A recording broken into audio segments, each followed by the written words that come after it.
Hello दोस्तों, आज मैं आपको एक कहानी सुनाने जा रही हूँ और कहानी का शीर्षक है टोपी।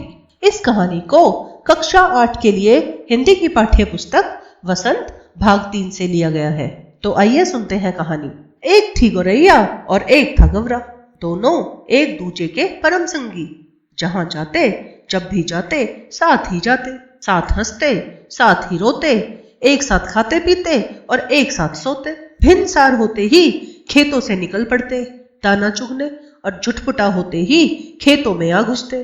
थकान मिटाते और सारा दिन के देख सुने में हिस्सेदारी बांटते। एक शाम गौरैया बोली, आदमी को देखते हो कैसे रंग बिरंगे कपड़े पहनता है, ना फबता है उन पर कपड़ा, खाक फबता है। गवरा तपाक से बोला, कपड़ा पहन लेने के बाद तो आदमी और बदसूरत लगने लगता है आज लट जीरा चुगाए हो। गौरैया बोली, कपड़े पहन लेने के बाद आदमी की कुदरती खूबसूरती ढक जाती है। गवरा बोला, अब तू ही सोच, अभी तो तेरे सारे सुघड़ काया एक एक कटाव मेरे सामने है, रोवे रोवे की रंगत मेरी आंखों में चमक रही है। अब अगर तू मानुस की तरह खुद को सरापा ढाक ले तो तेरी सारी खूबसूरती ओझल हो जाएगी। बता, हो जाएगी कि नहीं? कपड़े केवल अच्छे लगने के लिए नहीं, गौरैया बोली, मौसम की मार से बचने के लिए भी पहनता है आदमी। तो समझती नहीं। गवरा हंसकर बोला, कपड़े पहनकर जाड़ा गर्मी बरसात सहने की उनकी शक्ति कम हो जाती है और इस कपड़े में बड़ा लफड़ा भी है। कपड़ा पहनते ही पहनने वाले की औकात पता चल जाती है, आदमी आदमी की हैसियत में भेद पैदा हो जाता है। फिर भी आदमी कपड़ा पहनने से बाज नहीं आता। गौरैया बोली, नित नए नए लिबास सिलवाता रहता है, यह निरा पोंगापन है। गवरा बोला, आदमी तो लिबास से फकत लाज ही नहीं रखता, हाथ पैर जो चलने फिरने काम करने के वास्ते हैं उन्हें भी दस्ताने और मोजों से ढक लेता है, सर पर लटे हैं उन्हें भी टोपी से ढक लेता है। अपन तो नंगे ही भले, उनके सर पर टोपी कितनी अच्छी लगती है ना। गौरैया बोली, मेरा भी मन टोपी पहनने का करता है। भी तो पाएगी कहाँ से? गवरा बोला, टोपी तो आदमियों का राजा पहनता है, जानती है एक टोपी के लिए कितनों का टाट उलट जाता है।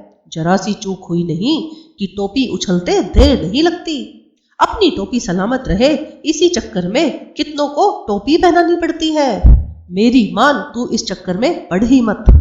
गवरा था तनिक समझदार, इसलिए शक्की, जबकि गौरैया थी जिद्दी और धुन की पक्की। ठान लिया सो ठान लिया, उसका ही जीवन का लक्ष्य मान लिया। कहा गया है, जहां चाह वहां राह। मामूल के मुताबिक अगले दिन दोनों घुरे पर चुगने निकले। चुगते चुगते उसे रुई का एक फाहा मिल गया, टोपी का जुगाड़ मिल गया। गौरैया ने गौरे के सामने रुई का फाहा धर दिया। तेरे जैसा ही एक बावरा और था, गवरा बोला। रास्ता चलते चलते उसे एक दिन पड़ा हुआ चाबुक मिल गया। चाबुक था बड़ा उम्दा और लचकदार, किसी घुड़सवार के हाथ से छूट कर गिर गया होगा। चाबुक हाथ लगते ही वह बावरा चीखने लगा, चाबुक तो मिल गया, बाकी बचा 3 घोड़ा लगाम जीन। अब ये तीनों तो रास्ते में पड़े मिलने से रहे। सब काम धंधा छोड़ वह बावरा ताउमर यही रटता रहा, बाकी बचा 3 घोड़ा लगाम चीन। गवरा उसे समझाते हुए बोला, इस रुई के फाहे से लेकर टोपी तक का सफर तुझे कुछ अता पता है? बस देखते जाओ अब कैसे बनती है टोपी। गौरैया रुई का फाहा लिए एक दुनिया के पास चली गई और बड़े मनोहार से बोली, दुनिया भैया इस रुई के फाहे को धुन दो। दुनिया बेचारा बूढ़ा था, जाड़े का मौसम था, उसके तन पर वर्षों पुरानी तार तार हो चुकी एक मिर्जाई पड़ी हुई थी। वह कांपते हुए बोला, तू जाती है कि नहीं? देखती नहीं, अभी मुझे राजा जी के लिए रजाई बनानी है। एक तो यहाँ का राजा ऐसा जो चाम का दाम चलाता है, ऊपर से तू आ गई फोकट की रुई धुनवाने। उज्र ना करो भैया। गौरैया बोली, मैं तुम्हें पूरी उजरत दूंगी, इसे धुन दो भैया, आधा तू ले ले आधा मैं ले लूंगी। धुनिये को अपनी जिंदगी में आज तक इतनी खरी मजूरी कभी नहीं मिली थी, 16 आने में 8 आने मजूरी। तो इसके लिए जैसे सपना थी वह झट से तैयार हो गया। घर रचो उसकी तांती बज उठी। उसने बड़े मन से रुई धुनी, लो इसे। उसमें से आधा दुनिया ने ले लिया और आधा गौरैया ने। इससे उत्साहित गवरा गौरैया एक कोरी के यहाँ गए और कहने लगे, कोरी भैया इस धुनी रुई से सूत काट दो। कोरी की कमर झुकी हुई थी, उसने बदन पर धज्जी हो चुका एक धुस्सा डाल रखा था। वह बड़ी अनिच्छा से बोला, तुम लोग यहाँ से भागते हो कि नहीं? देखते नहीं, अभी मुझे राजा जी के लिए अचकन के लिए सूत काटने हैं। मुझे फुर्सत नहीं है मुफ्त में मल्हार गाने की। भैया, इस मुल्क में सब काम राजा के लिए ही होता है क्या? गौरैया अचरज से बोली। तू किस मुल्क से आई है? कौरी ने उसे भर आंख देखा। जानती नहीं यहाँ का चलन? खट मरे बरघा, बैठा खाए तुरंग। यहाँ सब काम राजा जी के नाम पर ही और राजा जी के लिए ही होता है। राजा जी के लिए राजा जी के लगवे भगवे भी तो बहुत है, इसी में उनका भी काम होता है। मुकरो मत भैया, हम तुम्हें माकूल मुआवजा देंगे। गौरैया बोली, इसे काट दो, आधा तुम ले लो, आधा मैं ले लूंगी। कौरी भी तैयार हो गया। इतनी वाजिब मजूरी पर काम न करना मूर्खता होती। तन तन करके उसकी तकली चरखी ताता थैया करने लगी। फिर काफी महीन और लच्छेदार सूत काट दिया उसने। कदम कदम पर मिलते कामगारों के सहयोग से गौरैया को आगे बढ़ने पर उकसा दिया। इसके बाद वह दोनों एक बुनकर के पास गए और इसरार करने लगे, बुनकर भैया, इस कते सूत से कपड़ा बुन दो। बुनकर इन्हें अगबग होकर देखने लगा। हटते हो कि नहीं यहाँ से? देखते नहीं, अभी मुझे राजा जी के लिए बागा बुनना है। अभी थोड़ी देर पहले ही राजा के कारिंदे हाजिर हो जाएंगे। साव करे भाव तो चबाव करे चाकर। इतना कहकर बुनकर अपने काम में मशगूल हो गया। इसे बुन दे भैया, गौरैया ने साहस संजोकर पूछा। हम सेत मेत का काम नहीं करवाते, इसे बुन दे और आधा तू ले ले और आधा हम ले लेंगे। बुनकर ने देखा कि सौदा बुरा नहीं है। वह तैयार हो गया। सूत अपनी ओर खींचकर ताना बना पसार दिया। उसका करघा चलने लगा, ढरकी ढुलकने लगी। थोड़ी ही देर में उसने काफी गफश और दबीज कपड़ा बुन दिया। आधा उसने ले लिया और आधा इन्होंने। गौरैया ने 3/4 मंजिल पार कर ली थी। कपड़ा लिए दिए वह एक दर्जी के पास गई। दर्जी भैया, इसकी टोपी सिल दो। खिसकती हो कि नहीं यहाँ से? दर्जी रोकते बोला। देखते नहीं, राजा जी की 7वीं रानी से 9 बेटियों के बाद 10वां बेटा पैदा हुआ है। अब उस 10 रतन के लिए मुझे ढेरों झब्बे सिलने हैं। दर्जी ने माथे का पसीना पोंछते हुए ठंडी हवा भरी। कुछ देना न लेना, भर माथे पसीना। हम तो भैया बेगार में कुछ नहीं करवाते। गौरैया बोली, इस बुने कपड़ों की टोपी सिल दे, बल्कि 2 टोपी सिल दे। एक तू ले ले, एक हम ले लेंगे। मुंह मांगी मजूरी पर कौन मुंजी तैयार ना होता। कच कच उसकी कैंची चल उठी और चूहे की तरह सरर सरर उसकी सुई कपड़े के भार भीतर होने लगी। बड़े मनयोग से उसने 2 टोपी सिल दी। खुश होकर दर्जी ने अपनी ओर से एक टोपी पर 5 फुंदने भी जड़ दिए। फुंदने वाली टोपी पहनकर तो गौरैया जैसे आपे में न रही। 1.5 टांगों पर ही लगी नाचने। फुदक फुदक कर लगी गवरा को देखने। देख मेरी टोपी सबसे निराली 5 फुंदने वाली। वाकई तू तो रानी लग रही है। गवरे को भी आखिरकार कहना पड़ा। रानी नहीं, राजा कहो, मेरे राजा। गौरैया ऊंचा उड़ने लगी। अब कौन राजा मेरा मुकाबला करेगा? टोपी पहनते ही उसके मन में एक नए हुल्लस ने जोर मारा कि क्यों न इस मुल्क के राजा का भी एक बार जायजा लिया जाए, जिसके लिए इतने सारे काम होते हैं।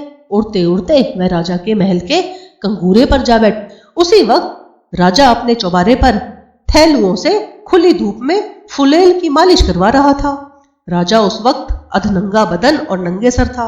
एक टहलुआ सर की चंपी कर रहा था, तो दूसरा हाथ पैर की उंगलियां फोड़ रहा था, तो तीसरा पीठ पर मुक्की मार रहा था और चौथा पिंडलियों का कुद्दी गाट रहा था। गौरैया कंगूरे पर से चिल्लाई, मेरे सर पे टोपी, राजा के सर पे टोपी नहीं, राजा के सर पे टोपी नहीं। मालिश करवाते राजा की नजर गौरैया से टकराई। गौरैया के सर पर फुंदनेदार टोपी देखकर उसकी अकल चकरा गई। वह तो लगातार रटे जा रही थी, मेरे सर पर टोपी, राजा के सर पर टोपी नहीं। अरे कोई मेरी टोपी लाओ, जरा जल्दी लाओ। राजा दोनों हाथों से अपना सर ढकते हुए चिल्लाया।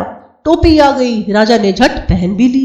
देख दी फुदगुद्दी, मेरी टोपी में 5 फुंदने हैं। गौरैया ने अब दूसरा ही राग अल्पाना शुरू किया।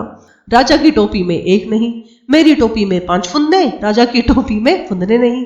राजा को बेहद हेठी महसूस हुई। इस मुल्क के महाबली राजा के सामने एक चिड़िया की यह मजाल। वह बुरी तरह बिगड़ गया। इस फदगुद्दी की गर्दन मसल दो, पखने नोच लो। सिपाहियों देर न करो। क्षमा करे महाराज, मंत्री ने हाथ जोड़ दिए। मच्छर मारकर हाथ क्यों गंदा करना, अपने आप चली जाएगी।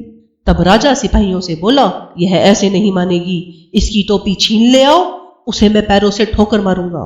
एक सिपाही ने गुलेल मारकर गौरैया की टोपी नीचे गिरा दी, तो दूसरे सिपाही ने झट से वह टोपी लपक ली और राजा के सामने पेश कर दी। राजा, टोपी को पैरों से मसलने ही जा रहा था कि उसकी खूबसूरती देखकर दंग रह गया। कारीगरी के इस नायाब नमूने को देखकर वह जड़ हो गया। मेरे राज्य में मेरे सिवाय इतनी खूबसूरत टोपी दूसरे के पास कैसे पहुंची? सोचते हुए राजा उसे उलट पुलट कर देखने लगा। इतनी नगीना टोपी इस मुल्क में बनाई किसने? राजा के मन में ख्याल आया। अब तो उस हुनरमंद कारीगर की खोज होने लगी। राजा चाहे और पता न चले। गिरते पड़ते दर्जी हाजिर हुआ। दुहाई अन्नदाता दुहाई, इतनी बढ़िया टोपी तुमने कभी हमारे लिए क्यों नहीं बनाई? मेघों की गड़गड़ाहट की मानित राजा की आवाज निकली। दुहाई अन्नदाता, हमें दुहाई नहीं वजह बताओ। कपड़ा बहुत उम्दा था सरकार, एकदम गफश और दबीज। ऐसा उम्दा कपड़ा किसने बुना? नाक की मानित राजा फूंक मारने लगा। गिरते पड़ते बुनकर हाजिर हुआ। माफी बख्शे सरकार, माफी। माफी नहीं, वजह बताओ। सूत बड़ा उम्दा था सरकार, एकदम महीन और लच्छेदार। इतना महीन और लच्छेदार सूत किसने काता? शेर की मानित राजा ने दहाड़ मारी। गिरते पड़ते कौरी हाजिर हुआ। जान बख्शे महाराज, जान नहीं, वजह बताओ। रुई बड़ी बेहतरीन थी सरकार, एकदम बादलों की तरह धुनी हुई। इतनी बेहतरीन रुई किसने धुनी? बिजली की तरह राजा की आवाज कड़की। हाफते छाती पीटते दुनिया हाजिर हुआ। खम्मा अन्नदाता, खम्मा नहीं, वजह बताओ। राजा गुस्से से कांप रहा था। तुम चारों ने मिलकर इस गोरैया का काम किया, हमारे लिए आज तक ऐसा काम क्यों नहीं किया? आपके लिए भी किया सरकार, दुनिया ने जमीन पर लेटकर कहा। आगे भी आपके लिए ही करेंगे सरकार। हमारे लिए अब तक जो काम हुआ उसमें इतनी नफासत क्यों नहीं थी? अब है दान दे तो बोलूं सरकार, दुनिया बोला। चलो दिया, राजा बोले। अब बताओ महाराज, इस गोरैया ने जो भी काम करवाया उसमें आधा हिस्सा दे देती थी। जिसके पास बहुत कुछ है वह कुछ भी नहीं देता। इसके पास कुछ भी नहीं है फिर भी यह आधा दे देती है, इसलिए इसके काम में अपने आप नफासत आती गई सरकार। दुनिया दंडवत पर दंडवत किया जा रहा था। देख ले राजा, आंखों में उंगली डाल के देख ले, इसके लिए पूरे मोल चुकाए हैं, बेकार की नहीं है यह। गोरैया फिर चिल्लाने लगी, यह राजा तो कंगाल है, निरा कंगाल, इसका धन घट गया है, इसे टोपी तक नहीं जुड़ती, तभी तो इसने मेरी टोपी छीन ली। राजा तो वाकई अकबका गया था। एक तो तमाम कारीगरों ने उसकी मदद की, दूसरे इस टोपी के सामने अपनी टोपी की काम सूरती, तीसरे खजाने की खुलती पोल। इस पाखी को कैसे पता चल गया कि धन घट गया है? तमाम बेगार करवाने बहुत सख्ती से लगान वसूलने के बाद राजा का खजाना खाली ही रहता था। इतना ऐशो आराम, इतनी लश्करी, इतने लवाजिमे का बोझ खजाना संभाले भी तो कैसे? तमाम लोग निकल आए थे यह अनोखा तमाशा देखने। मंत्री ने हौले से कहा, यह मुंहफट तो महाराज को बेपर्दा करके ही दम लेगी। राजा तो खुद घबरा रहा था, झट से बोला, इसकी टोपी वापस कर दो। सिपाहियों ने कहना माना, टोपी वापस कंगूरे की ओर हवा में उछाल दी गई। गोरैया ने फिर से टोपी पहन ली और उड़ उड़ कर कहने लगी, यह राजा तो डरपोक है, निरा डरपोक, मुझसे डर गया, तभी तो इसने मेरी टोपी लौटा दी। कौन इस मुंहफट के मुंह लगे? क्यों मंत्री जी, कहकर राजा ने अपनी टोपी कसकर पकड़ ली। धन्यवाद। आप जरूर बताइए आपको यह कहानी कैसी लगी।